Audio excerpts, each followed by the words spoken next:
오세훈 생태탕이 불공정 보도라는 헛소리. 김호경의 안티테제. 박민 KBS 신임 사장은 지난 14일 여의도 KBS 아트홀에서 대국민 사과 기자회견을 열어 공영방송으로서 핵심 가치인 공정성을 훼손해 국민의 신뢰를 잃어버린 상황에 깊은 유감을 표하며 국민 여러분께 정중히 사과드린다고 말했다. 그러면서 불공정 보도의 대표적 사례 4가지 중 하나로 2021년 오세훈 시장 생태탕 의혹 보도를 꼽았다. 박 사장은 앞으로 불공정 사례를 용납하지 않을 것이라며 불공정 편파 보도로 사회적 물의를 일으킨 기자나 PD는 즉각 업무에서 배제하겠다고 목청을 높였다. 그러나 공정성과 편파 보도를 판정하는 구체적인 기준은 제시하지 않았다. 이날 KBS 간판 뉴스인 뉴스9에서도 보도 공정성 훼손 대표적인 사례들은 이라는 리포트를 통해 오세훈 생태탕 의혹 보도를 주범으로 지목했다. 박민 사장 취임과 함께 발탁된 박장범 앵커는 해당 보도의 어떤 부분이 사실과 다르다는 것인지 구체적인 지적은 없이 단시일 내에 진실 규명이 어려운 사안을 선거 기간에 보도해서 선거에 영향을 미치려 했다는 비판이 나왔다고 핵심을 비껴간 두루뭉술한 이유를 내세웠다. 그러면서 앞으로 정치적 중립이 의심되거나 사실 확인 원칙을 충실하게 지키지 않는 보도가 나오지 않도록 하겠다는 점을 다시 한번 시청자 여러분께 약속한다고 말했다. 수많은 시민의 삶과 직결되는 서울시장이나 대통령을 선출하는 중대한 선거에서 주요 후보에 대한 검증 보도는 새삼 강조하기도 민망한 언론의 당연한 책무다. 오세훈 생태탕 의혹 관련 보도를 한 기자들과 데스크가 개인적 정치 편향에 따라 선거에 영향을 미치려는 의도를 품었다는 그 어떤 근거도 없다. 비판이 나왔다거나 정치적 중립이 의심된다는 애매한 이유는 귀에 걸면 귀걸이, 코에 걸면 코걸이식의 자의적 관점일 뿐 보도의 공정성을 판단할 객관적 기준이 될 수 없다. 저널리즘의 원칙으로나 명예훼손 판단의 법리로나 중요한 건 공공의 이익에 관한 사안인가 사실이라고 믿을 만한 상당한 이유가 있는가 충분한 사실 확인 노력을 했는가이다. KBS는 지난 2021년 3월 26일 복수 경작인 내곡동 땅 측량 현장에 오세훈이 있었다는 리포트를 통해 2005년 6월 13일 내곡동 땅 측량 당시 현장에 오세훈 서울시장 후보가 있었다는 복수의 증언을 보도했다. 당시 4.7 서울시장 보궐선거 과정에서 오 후보의 부인과 처가가 소유한 내곡동 땅이 보금자리 주택지구로 지정된 과정을 둘러싸고 투기 및 셀프 보상 의혹이 주요 쟁점으로 떠오른 상황이라 검증 취재를 한 것이다. 2005년 측량 때 오 후보 부인과 처가 땅에선 현지 주민 여러 명이 경작인으로서 농사를 짓고 있었는데 KBS는 이들 중 3명을 접촉했고 2명으로부터 측량 현장을 지켜봤다는 증언을 확보했다. 땅 주인 측에서 2명이 왔으며 1명은 오세훈 후보고 다른 1명은 오 후보의 장인이었다는 것이다. KBS 기자를 만난 경작인 김모 씨는 장인은 좀 나이가 들어서 머리가 둥글둥글하니 정모 신대라고 기억을 떠올렸다. 실제 오 후보 장인의 성희정 씨다. 다른 경작인 김모 씨는 봤어요. 모두 다 봤는데 그때라고 목격자가 여럿임을 알렸다. A씨는 선글라스 딱 끼고 넥타이는 안 매고 어디 무슨 모라콤비 그런 걸 입었더라고. 키가 크니까 태가 금방 나요라며 제가 오 후보님 아니시냐고 그래서 이야기 다 했습니다라고 기자에게 설명했다. B씨도 선글라스를 쓰고 무슨 점퍼를 입었었나 그랬을 거예요라며 오 변호사님이라고 인사한 것을 내가 기억한 것 같은데라고 말했다. 둘 다 공통적으로 선글라스를 지목한 것이다.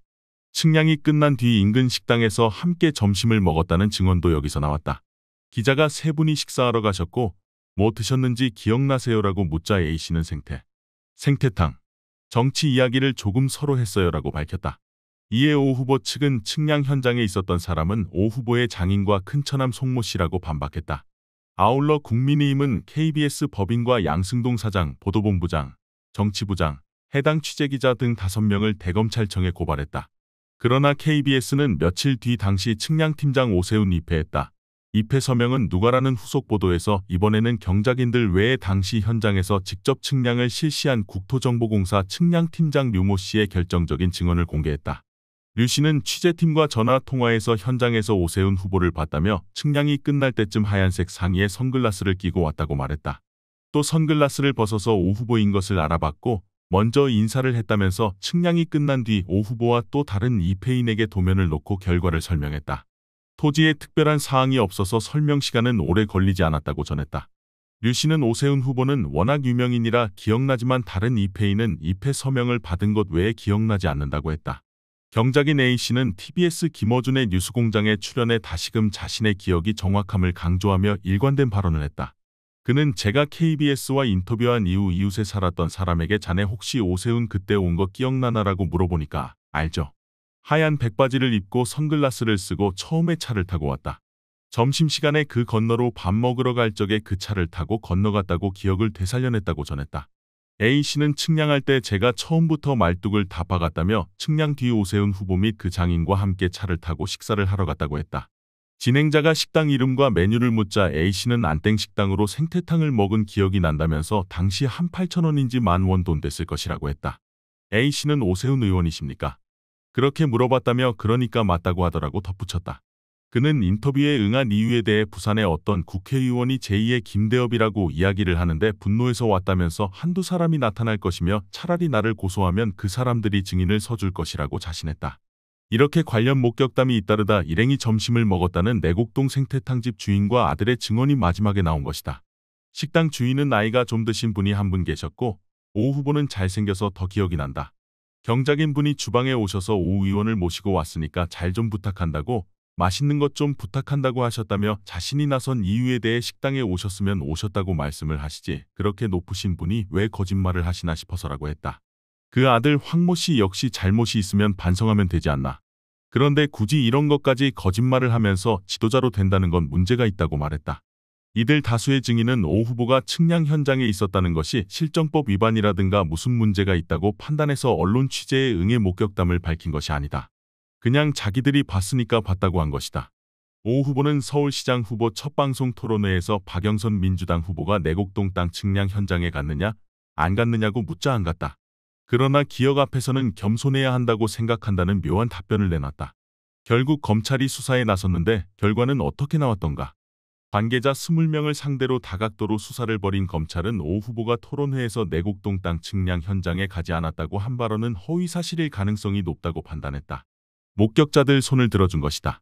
서울중앙지검 공공수사이부 2021년 10월 6일 오세훈 서울시장의 공직선거법 허위사실 공표 혐의 불기소 처분 결정서에서 경작인, 측량팀장, 생태탕 식당 모자 등은 세부적인 사항에 있어서는 차이가 있지만 피의자가 측량 현장에 있었다고 구체적이고 일관되게 진술하고 있다며 이들 진술에 의하면 피의자가 측량 현장에 갔을 가능성이 높은 것으로 보인다. 따라서 측량 현장에 안 갔다는 피의자의 발언은 사실에 부합하지 않을 가능성이 높은 것으로 보인다고 밝혔다. 검찰은 경작인, 측량팀장, 생태탕 식당 모자 등 관련자 20명을 조사하고 오 시장 쪽 신용카드 사용 내역 등을 확인했다고 했지만 측량 현장에 안 갔다는 토론회 발언이 허위라 하더라도 처가의 토지 보상에 관여했느냐는 주된 의혹을 부인하는 차원이라면 공직선거법의 허위사실 공표로 보기 어렵다고 했다. 수사 결과 오 시장이 측량 현장에 갔을 가능성이 높지만 안 갔다는 발언이 허위라고 해도 법적으로 처벌할 수는 없어서 불기소 결정을 했다는 얘기다. 이미 서울시장에 당선된 거물급 정치인을 두고 고질적인 봐주기식 결론을 냈을 수도 있지만 그럼에도 불구하고 검찰은 오 시장이 측량 현장에 갔을 가능성이 높다는 점은 인정했다. 검찰은 나아가 국민의힘이 KBS 취재진을 공직선거법 위반 혐의로 고발한 건을 무혐의 처분했다. 이 같은 수사 결과에도 인간의 기억력에 한계를 거론하며 여전히 생태탕 의혹 보도를 조롱하는 이들이 진보 진영에조차 존재한다. 오래전 일이 머릿속에 잘 안 떠오르고 디테일이 희미해지는 건 보편적으로 당연하다. 그러나 사람에 따라서 특별한 기억, 큰 줄기나 윤곽은 분명히 떠오르는 기억, 유달리 인상에 남았던 어떤 장면에 대한 기억 또한 누구나 있기 마련이다. 인지심리학을 거론할 것도 없이 사람은 각자 주변 환경에 대해 선택적으로 주의를 기울이는 법이고 단기 기억이 있는가 하면 장기 기억도 존재하는 것이다. 오래전에 만난 사람, 오래전에 일어난 사건에 대해서는 예외 없이 머릿속이 완전히 백지 상태가 되는 게 아니다. 내가 일주일 전에 점심으로 뭘 먹었는지는 기억이 안 나도 10여 년 전에 오세훈이라는 유명인이 눈에 띄는 차림으로 찾아와서 생태탕을 먹었다는 강렬한 인상은 장기 기억으로 남아있을 수 있다. 더구나 여러 사람이 공통된 증언을 하고 있다면 사실이라고 믿을 만한 충분한 근거가 된다.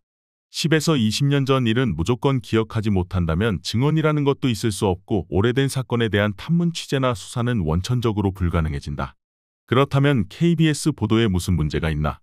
공공의 이익에 관한 사안, 사실이라고 믿을 만한 상당한 이유, 충분한 사실 확인 노력 모든 면에서 당시 KBS 취재진은 저널리즘의 원칙에 벗어나지 않는 취재 및 보도를 했다. 신문이든 방송이든 기자가 이 정도 취재를 하고 보도를 안 하면 그게 오히려 이상한 것이다. 언론은 선거에서 특정 후보의 유불리나 정파적 이해관계를 따질 필요 없이 본연의 역할을 충실하게 수행하면 된다.